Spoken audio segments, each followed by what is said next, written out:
Hey everybody, Scott Hogan coming at you. We're here continuing our instructor series. We're here in Highland Park, Illinois. We're actually talking with Rick Silva, PJ member who is with Movement 3 Golf, has his studio here, which is awesome. You should come definitely check it out. Golf Digest Best in State, Jacobs 3D Ambassador. We're going to talk a lot about that as we go through this series. A couple other awards, we're going to list all that down below. That you have a lot. You have a very long and impressive resume that you've developed throughout your career. So Rick, thanks for having us. Yeah, you're certifiable. That's what we all get, right? Yeah, right. So today we're going to talk a little bit about the backswing in the golf swing, okay? Yeah. And I think that's something a lot of people always are talking about, trying to figure out. And what's interesting about the way you do things is you do things with Jacobs 3D. You have a gear system in here, and if you're not familiar with that, that's a motion caption system.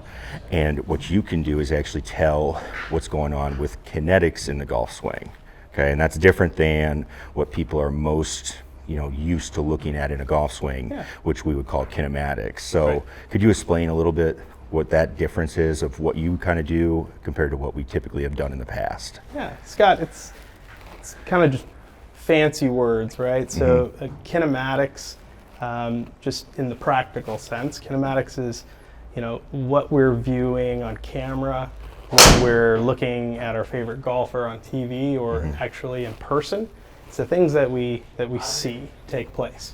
Kinetics, just from a practical viewpoint, it's the ingredients that go into making up the things that we see. Okay. So if you have a favorite soup, let's say, right? We see that soup, it's sitting there in the bowl. Yep. And the kinetics would be the ingredients that go into making it taste a certain way. Gotcha. Yeah. So, in the golf swing world, that's going to be, hey, if you're moving, if we see a body part moving, that's the movement, that's kinematics, but the kinetics is, all right, what did you do to make that body part move? So, a hip joint, for an example, it's, did it move forward? Did it move to the side? Did it rotate a certain way that made the body populate and shift and translate a certain direction? Very cool, very cool. So we're going to talk a lot about that in this series. I'm excited for that. And then, like I said, we're going to talk about the backswing here, okay? So we were talking a little bit before this, and you said that there are some certain things that you would like to see in a backswing that people do, some ingredients. And so I think we can talk about that, because I think that'll help a lot of people. That's usually the biggest question I get. I'm sure you get it too. It's like, oh, I'm supposed to do this or this or this, right? For sure. And you're probably like, nope, not exactly. So if you were going to have somebody come in with a backswing. So here's where that would go. So based off of, we'll call it just good posture. Right? So if somebody's in, pretty good posture here, we'd want to see, the arms lift, 90 to 100 degrees relative to the spine. Okay. Then we would only want to see the lead arm go across the chest, we'll say 10, maybe max 12 degrees. Okay. And then this one's a very interesting one. Okay. We would, kind of like we're chalking a pull cue. Yeah. All right. We would want to see the club rotate about itself to the right, in the structure of the arm, about 40 degrees or so. Okay, so you actually want to see people fan it open, So fan it open can kind of give some connotation there, right? We want to see this thing actually roll to the right. And so when I say that, people look at me like I have about 3 heads, right? And so then I say, okay, well, let's think about this logically, right? The club's moving to the right in the backswing. The rib cage is rolling to the right. Therefore, those arms should also be going to the right. So you have your radial bone, your ulna, those would also be going to the right. Okay, so if we looked at this, again, back to the, say 100, 10 to 12, 40. So here's what this would start to look like, right? So if I went at 100, crossed me about 10 to 12, 40, and now I started creating some pivot, it would start to look pretty dang good. So here's how I would do this for any person. So go ahead and get in your posture for me, dress, and take your right hand off. And no matter what I do, don't come out of your posture for me. Okay. All right. So we'd Good. So I would find some freedom here in that shoulder, in the all the way down into the lat and the scap. Okay, so there'd be about 100. Okay. Okay, and then so give me that arm. Yeah. So there's lots of fusing going on there, right? So good. So there's. Go ahead, relax there for me. There you go. There's about your 10. Yeah, good. Relax. All the way in the shoulder. There we go. All right, cool. And then we're going to pivot and right through your middle of your core, and you're going to look over this shoulder. Awesome. Now go ahead and put your trail hand on there. So how similar does that feel to your typical backswing? I feel super open with the club face. Okay.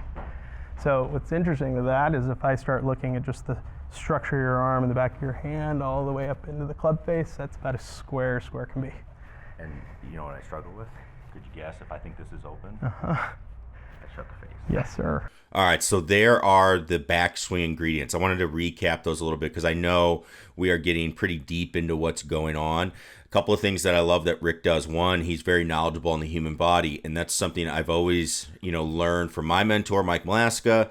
You see it with Rick. You have to know what the body can and is supposed to do so you can actually move and make swings that make sense. So that's really important behind all this. Plus, what I love is Rick uses gears to quantify all of these movements, but also he works with Jacobs 3D. He's one of what he said was 3 places in the country that can actually do the Jacobs 3D software, where you actually can see what forces you are putting into the club to make these movements happen. So I think that's really, really important. And so one of the big things is, again, get the arms lifting. You want at least 100 degrees, about 90 to 100 degrees of lift in the backswing. That is a lot more lift than I think a lot of people think. You also then want to have your arm only go across your chest just a little bit. Okay, again, I think I see a lot of people bring it back, trying to get that club back behind them, and they do it by moving their arms. And as we'll see, what actually moves that club back is your ability to pivot your body back. It's not pull your arms back across your chest that is going to do it. And then the last thing is allowing that club and that arm to rotate open. That goes back to a little bit of Malaska stuff that he taught me about when you're going through, you have to let the arm rotate and release. That's it makes sense. If you were to start just by flipping things around on the way down, you would actually want to see, hey, we need to get our arms working down, we need to get our body then pivoting, and then we need to get that arm rotating. So those 3 things, plus, hey, I'm going to have that arm move a little bit off of my chest, are what's going to make you have a better downswing, but you got to set it up with the good backswing ingredients. So again, I would highly recommend you go check out Rick on Instagram, YouTube, check out his website. And if you're able to go see him, he has some really, really, really cool stuff at his studio.